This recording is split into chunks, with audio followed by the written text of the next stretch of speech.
لہٰذا اب اگر کسی شوہر نے اپنی بیوی سے کہہ دیا کہ تم پر کیا ہے حرام ہے، کہ تو کیا ہے حرام ہے، تو اب یہ حرام ہونا اپنے اندر چند معنی کا احتمال رکھتا ہے۔ یہ بھی ہو سکتا ہے کہ تم مجھ پر حرام ہے، لہذا ایسی صورت میں اس لفظ سے شوہر کیا لے، طلاق مراد لے۔ یا جناب والا شوہر کے کہنے کا مطلب یہ ہے کہ تم میرے علاوہ جتنے بھی مرد ہیں ان تمام پر کیا حرام ہے۔ تو لفظ بینونت اور تحریم یہ ایسے الفاظ ہوئے کہ جن کے معنی کے اندر کئی معنی کا کیا ہے احتمال ہے۔ جب کئی معنی کا احتمال ہوا تو اب یہ بھی جناب والا کس کی طرح ہوگا، یہ الفاظ کنائی کا طرح ہوگا، اس لیے کہ الفاظ کنائی میں کیا ہوتا ہے، اس کے اندر بھی چند معنی ہوتے ہیں، چند معنی کی وجہ سے اس کی معنی مراد کیا ہو جاتی، پوشیدہ ہو جاتی ہے۔ لہذا مصنف علیہ الرحمہ ارشاد فرماتے ہیں کہ جب کنایا ان الفاظ کو کہا جاتا ہے جن کی معنی کیا ہو، پوشیدہ ہوں، جن کی مراد کیا ہو، پوشیدہ ہو، اسی وجہ سے لفظ بینونت اور لفظ تحریم کو بھی باب طلاق میں کنایے کا نام دیا جاتا ہے، کیونکہ لفظ بینونت اور لفظ تحریم کا معنی بھی کیا ہے، پوشیدہ ہوتا ہے۔ تو بینونت اور تحریم کے معنی میں پوشیدگی کی وجہ سے اس بینونت اور تحریم کو باب طلاق میں کائے کا نام دیا جاتا ہے، کنایے کا نام دیا جاتا ہے۔ فرماتے ہیں وَلِهَذَا الْمَعْنَى، اسی معنی کی وجہ سے، یعنی کہ معنی مراد کے پوشیدہ ہونے کی وجہ سے سمیہ لفظ البینونت والتحریم، لفظ بینونت اور لفظ تحریم کا نام کنایتاً کنایہ رکھا جاتا ہے فی باب الطلاق، باب طلاق میں، لمعنی التردد و استتار المراد، بینونت اور تحریم کے معنی کے متردد ہونے کی وجہ سے، یعنی کہ ان دونوں کے معنی میں کیا تردد ہے، چند معنی کا احتمال رکھتے ہیں یہ، استتار المراد اور مراد کے پوشیدہ ہونے کی وجہ سے۔ لا انہ یعمل عمل الطلاق، یہ ایک اعتراض کا جواب ہے۔ اعتراض یہ ہے کہ ابھی آپ نے بتایا کہ لفظ بینونت اور لفظ تحریم ان کے ذریعے سے طلاق واقع ہو جاتی ہے، ان کے ذریعے سے طلاق واقع ہو جاتی ہے۔ تو معترض اعتراض کرتا ہے کہ جب لفظ بینونت اور لفظ تحریم کے معنی میں پوشیدگی ہونے کی وجہ سے ان کے ذریعے سے طلاق واقع ہو جاتی ہے تو پھر ان دونوں لفظوں کو طلاق کا عمل کرنا چاہیے، حالانکہ یہ لفظ طلاق کا عمل نہ کر کے اپنے حقیقی معنی کا عمل کرتے ہیں۔ طلاق کا عمل کیوں نہیں کرتے ہیں؟ اس لیے نہیں کرتے ہیں کہ جب لفظ بینونت سے اور لفظ تحریم سے طلاق واقع ہو رہی ہے تو جس طریقے سے لفظ طلاق سے کیا ہوتی ہے، طلاق رجعی واقع ہوتی ہے، اسی طریقے سے لفظ بینونت اور تحریم سے بھی جناب والا طلاق رجعی ہی واقع ہونا چاہیے، حالانکہ لفظ بینونت اور لفظ تحریم سے طلاق رجعی واقع نہیں ہوتی بلکہ طلاق بائن واقع ہوتی ہے۔ لہذا اس سے پتہ چلا ہم کو کہ لفظ بینونت اور لفظ تحریم یہ اپنی طلاق کا عمل نہیں کرتے ہیں۔ اگر طلاق کا عمل کرتے تو جس طریقے سے طلاق کے لفظ صریح یعنی کہ لفظ طلاق سے طلاق رجعی واقع ہوتی ہے، اسی طریقے سے جناب والا بینونت اور تحریم سے بھی طلاق رجعی واقع ہونا چاہیے تھی، حالانکہ بینونت اور تحریم سے طلاق بائن واقع ہوتی ہے نہ کہ طلاق رجعی۔ تو اس کا ہی جواب مصنف علیہ الرحمہ نے یہاں سے عنایت فرمایا کہ بینونت اور تحریم یہ طلاق کا عمل نہیں کرتے ہیں، اگر طلاق کا عمل کرتے تو ان الفاظ کے ذریعے سے بھی طلاق رجعی واقع ہونا چاہیے تھی، حالانکہ ان الفاظ کے ذریعے سے طلاق بائن واقع ہوتی ہے۔ وہ اس لیے واقع ہوتی ہے کہ یہ الفاظ اپنے حقیقی معنی کا عمل کرتے ہیں۔ وہ حقیقی معنی کیا ہے؟ بینونت کا حقیقی معنی ہے جدائیگی اور تحریم کا حقیقی معنی ہے حرام ہونا۔ تو اب جناب والا جدائیگی اسی وقت ہوگی جبکہ جناب والا عورت پر طلاق بائن واقع ہو، ایسے ہی عورت حرام اس وقت ہوگی جبکہ عورت پر طلاق بائن واقع ہو۔ تو ان الفاظ کا جو معنی حقیقی ہے یعنی لفظ بینونت کا معنی حقیقی جدائیگی، تو یہ جدائیگی طلاق بائن کی صورت میں حاصل ہوگی۔ اسی طریقے سے لفظ تحریم کا معنی آتا ہے حرام ہونا، تو یہ حرام ہونا طلاق بائن کی صورت میں حاصل ہوگا۔ تو لفظ بینونت، لفظ تحریم یہ طلاق کا عمل نہیں کرتے ہیں کہ آپ کا اعتراض کرنا درست ہو، بلکہ جناب والا یہ اپنے معنی حقیقی کا عمل کرتے ہیں۔ اب یہ بات الگ ہے کہ اس معنی حقیقی کا تحقق طلاق بائن کی صورت ہی میں ہوگا، اس لیے جناب والا لفظ بینونت اور لفظ تحریم سے طلاق بائن واقع ہوتی ہے، نہ کہ اس لیے کہ یہ طلاق کا عمل کرتے ہیں۔ بات سمجھ میں آئی؟ لا انہ یعمل وعمل الطلاق، نہ کہ یہ کہ لفظ بینونت اور لفظ تحریم طلاق کا عمل کرتے ہیں، بلکہ لفظ بینونت اور لفظ تحریم یہ اپنے حقیقی معنی کا عمل کرتے ہیں، اس حقیقی معنی کا تحقق طلاق بائن کی صورت میں ہوتا ہے۔ وَيَتَفَرَّعُ مِنْهُ حُكْمُ الْكِنَایَاتِ فِي حَقِّ عَدَمِ وَلَایَتِ الرَّجْعَةِ۔ اب فرماتے ہیں کہ چونکہ الفاظ کنایہ کے اندر تردد ہوتا ہے، کیا ہوتا ہے؟ تردد ہوتا ہے، تردد، اور جناب والا الفاظ کنایہ کے ذریعے سے جو طلاق واقع ہوتی ہے وہ طلاق بائن واقع ہوتی ہے۔ تو اسی جز کو لے کر کے الفاظ کنایہ کے ذریعے سے طلاق بائن واقع ہوتی ہے۔ مصنف علیہ الرحمہ ایک مسئلہ متفرع فرماتے ہیں اور اس میں تردد پائے جانے کی وجہ سے بھی چند مسئلے متفرع فرمائیں گے۔ تو پہلے آپ اس تعلق سے مسئلے کو ملاحظہ کریں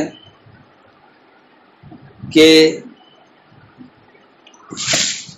الفاظ کنایہ کے ذریعے سے طلاق بائن واقع ہوتی ہے، تو اب اس طلاق بائن واقع ہونے کی وجہ سے ہمیں کیا فائدہ حاصل ہوگا؟ تو فرماتے ہیں فائدہ اس سے یہ حاصل ہوگا کہ جب الفاظ کنایہ کے ذریعے سے آپ طلاق واقع کریں گے تو جس طریقے سے طلاق بائن کی صورت میں انسان کو رجعت کا حق حاصل نہیں ہوتا ہے، اسی طریقے سے اب الفاظ کنایہ کے ذریعے سے اگر طلاق واقع کی گئی تب بھی رجعت کا حق حاصل نہیں ہوگا۔ تو پہلا مسئلہ تو یہ متفرع ہوا کہ جس طریقے سے طلاق بائن کی صورت میں انسان کو رجعت کا حق حاصل نہیں ہوتا ہے، اسی طریقے سے اگر الفاظ کنایہ کے ذریعے سے طلاق واقع کی گئی تو چونکہ الفاظ کنایہ کے ذریعے سے طلاق بائن واقع ہوتی ہے، لہذا طلاق بائن واقع ہونے کی وجہ سے رجعت کا حق اس کو حاصل نہیں ہوگا۔ وَيَتَفَرَّعُ مِنْهُ حُكْمُ الْكِنَایَاتِ، اسی سے جو ماقبل میں ذکر کیا گیا کنایت کے حکم کی تفریق کی جاتی ہے، قائم فی حق عدم ولایت الرجعتی، رجعت کی ولایت کے نہ ہونے کے حق میں، یعنی کہ جس طریقے سے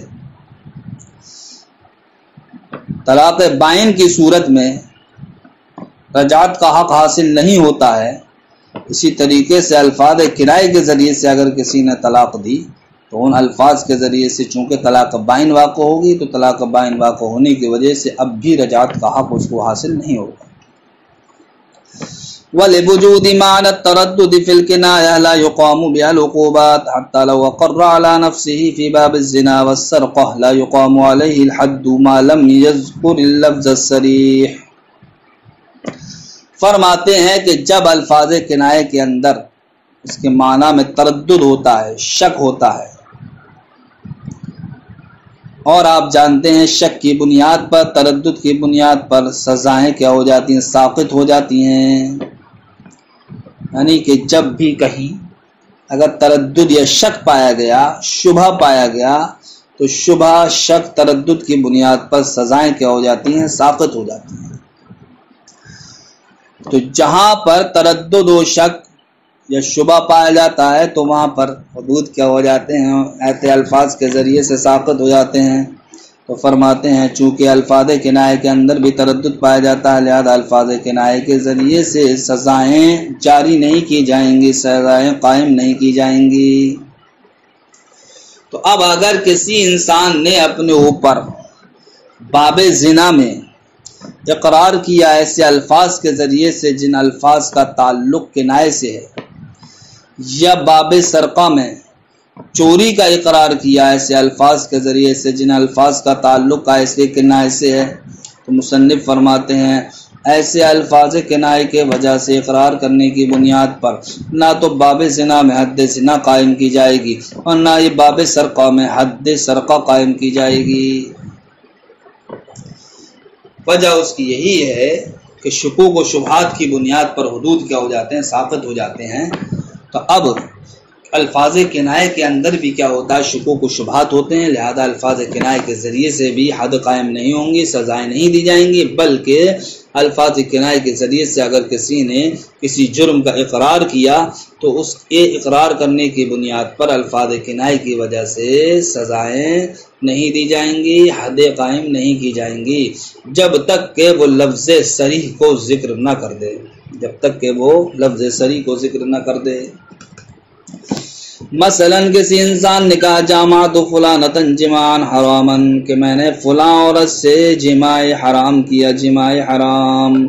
تو اب یہ جماع حرام کہنا یہ لفظ کنایہ میں سے ہے، کیوں؟ اس لیے ہے کہ جماع حرام کے معنی میں کیا تردد ہے، اس لیے کہ اگر کسی انسان نے اجنبیہ عورت سے جماع کیا تو یہ جماع حرام کہلائے گا، لیکن وہیں پر یہ بھی احتمال ہے کہ انسان نے اپنی ہی عورت سے جماع کیا ہو لیکن حالت حیض میں کیا ہو، تو حالت حیض میں جماع کرنا یہ بھی شوہر کے لیے کیا حرام ہے۔ تو اب دیکھیے جناب والا، جماع حرام کے اندر چند معنی کا احتمال پیدا ہو گیا۔ اب اگر کسی انسان نے ایسے الفاظ کے ذریعے سے باب زنا میں اپنے اوپر زنا کا اقرار کیا تو ان الفاظ کنایہ کی وجہ سے اس پر سزا قائم نہیں کی جائے گی، حد قائم نہیں کی جائے گی، جب تک کہ وہ صریح لفظوں میں اس کی کیا نہ کر دے، صراحت نہ کر دے۔ فرماتے ہیں بل وجود معنی تردد فی الکنایہ، کنایہ میں تردد کے معنی پائے جانے کی وجہ سے لا یقام بها العقوبات، سزائیں قائم نہیں کی جائیں گی، حتی لو اقر علی نفسه فی باب الزنا، یہاں تک کہ اگر کسی انسان نے اپنے اوپر باب الزنا میں والسرقۃ اور باب سرقہ میں کسی چیز کا کیا کیا، اقرار کیا، یعنی باب زنا میں زنا کا اقرار کیا، باب سرقہ میں چوری کا کیا کیا، اقرار کیا، کائے کے ذریعے سے، الفاظ کنایہ کے ذریعے سے لا یقام علیہ الحد، تو اس پر حد قائم نہیں کی جائے گی، ما لم یذکر اللفظ الصریح، جب تک کہ وہ لفظ صریح کو ذکر نہ کر دے۔ وَلِهَذَا الْمَعْنَى لَا يُقَامُ الْحَدُّ عَلَى الْأَخْرَسِ بِالْإِشَارَةِ، فرماتے ہیں اسی معنی کی وجہ سے، یعنی کہ الفاظ کنایہ کے اندر تردد پایا جاتا ہے، تو اگر کسی گنگے انسان نے اشارے کے ذریعے سے اپنے اوپر زنا کا اقرار کیا تو فرماتے ہیں اشارے کے ذریعے سے گنگے پر زنا کے اقرار کی بنیاد پر حد زنا قائم نہیں کی جائے گی۔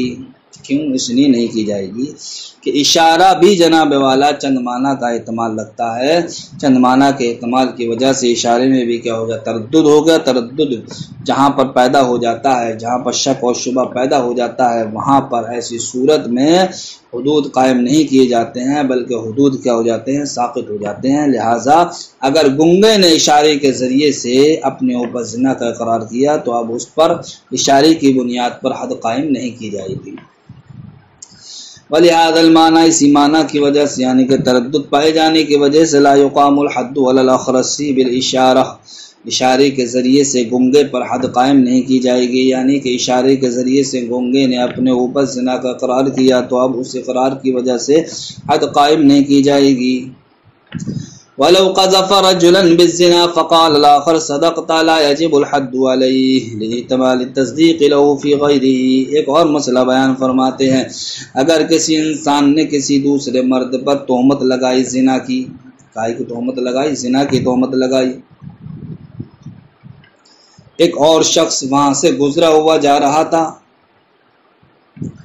وہ یہ کہتا ہوا چلا گیا کہ صدقتا، تو نے سچ کہا۔ اب دوسرا انسان گزرتا ہوا جا رہا تھا، بس ایسے ہی اس نے کیا کر دی، تصدیق کر دی اور یہ کہتا ہوا چلا گیا صدقتا، تو نے سچ کہا۔ تو فرماتے ہیں یہ دوسرے انسان نے جو تصدیق کر دی اور چلتا ہوا چلا گیا، اس کی تصدیق کی بنیاد پر حد قائم نہیں کی جائے گی۔ کیوں اس لیے نہیں کی جائے گی کہ اس تصدیق کے اندر بھی تردد پیدا ہو گیا، ہو سکتا ہے یہ جناب والا تصدیق جو انسان کسی دوسرے مرد پر تہمت لگا رہا اسی کے تعلق سے ہو، اور یہ بھی ہو سکتا ہے کہ اس تعلق سے نہ ہو بلکہ کسی اور چیز کے تعلق سے ہو۔ لہذا اس تصدیق میں جب تردد پیدا ہو گیا تو آپ جانتے ہیں تردد کی وجہ سے حدود ساقط ہو جاتے ہیں۔ لہذا اب اگر کسی انسان نے کسی پر تہمت لگائی اور دوسرا انسان کوئی گزرتا ہوا جا رہا تھا جس نے تصدیق کر دی تو اس کی تصدیق کرنے کی وجہ سے جس پر تہمت لگی گئی ہے اس انسان پر حد قائم نہیں کی جائے گی۔ وَلَوْ قَذَفَ رَجُلًا بِالزِّنَا فَقَالَ الْآخَرُ، اگر کسی انسان نے کسی مرد پر تہمت لگائی بالزنا، زنا کی، فقال الآخر، تو دوسرے نے کہا صدقت، تو نے سچ کہا، لا يجب الحد علیہ، تو اس تصدیق کی وجہ سے اس پر حد قائم نہیں کی جائے گی۔ لاحتمال التصدیق له فی غیرہ، اس احتمال کی وجہ سے ہو سکتا ہے یہ دوسرے انسان کی تصدیق اس معاملے کے علاوہ کسی اور معاملے کی ہو۔ السلام علیکم ورحمۃ اللہ وبرکاتہ۔